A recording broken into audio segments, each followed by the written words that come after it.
রাধে রাধে বন্ধুরা, তোমরা সবাই কেমন আছো? আশা করছি সবাই ভালো আছো। পেছনে ব্যাকগ্রাউন্ডটা চোখে দেখো না। তো সকাল সকাল ঘুম থেকে উঠে ব্রাশ ট্রাশ করে নিয়ে ফ্রেশ হয়ে জামা কাপড় ছেড়ে ভালো করে পরিষ্কার পরিচ্ছন্ন হয়ে আমি গোপালকে উঠিয়ে নিলাম। গোপালকে উঠিয়ে আগে জল বিস্কুট দিয়ে তারপরেই আমি কিছু খাই।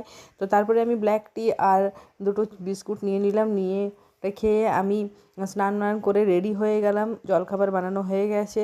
তো এখানে অনেক কিছু রান্নাও করে নিয়েছি। তো মাছের ঝোল, একটা পুঁই কুমড়ো দিয়ে তরকারি, ভেন্ডি ভাজা, করলা ভাজা, একটু শামুক দিয়ে আলু দিয়ে তরকারি করে নিয়েছি। তারপরে রেডি হয়ে হাজব্যান্ডের সাথে চলে গেলাম পার্লারে গিয়ে আমি একটু পার্লারটা পরিষ্কার করে নিলাম। আমার হাজব্যান্ড সকালে এসে পার্লারটা খুলে ঝাড়ু দিয়ে পরিষ্কার করে দিয়ে যায়, কিন্তু তারপরে এসে নিয়ে যতক্ষণ আমি মুছি না আমার একটু শান্তি হয় না, কেন কি আমার রাস্তার ধারে পার্লার, খুব ধুলো উড়ে। সেই জন্য সকালে একবার বিকেলে একবার দুটাই মুছে নিই। তারপরে মুছে নিয়ে আমি ভালো করে হাত ধুয়ে ঠাকুরকে ধূপকাঠি দেখিয়ে ঠাকুরকে নমস্কার করে নিলাম। তারপরেই আমার পার্লারে কাস্টমার চলে এসেছিলো। তো কাস্টমার এলে কাস্টমারের সার্ভিস আমি করে নিলাম।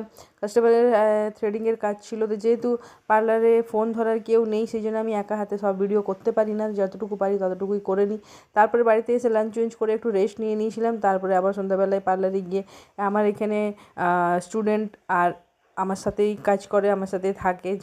তো সে এসেছিলো, তাকে নিয়ে একটু ভিডিও বানিয়ে নিলাম। তারপরে ভিডিও বানিয়ে আমরা দুজনে মিলে অনেক গল্প করলাম। তারপরে ওর আমি আইব্রো বানিয়ে দিলাম। ও বললো আইব্রো বানিয়ে দাও, আমি যাবো কালকে শিবের মাথায় জল ঢালতে। তো সেই জন্য ওর আইব্রোটা বানিয়ে দিলাম। তারপরে অনেক গল্প করে নিলাম।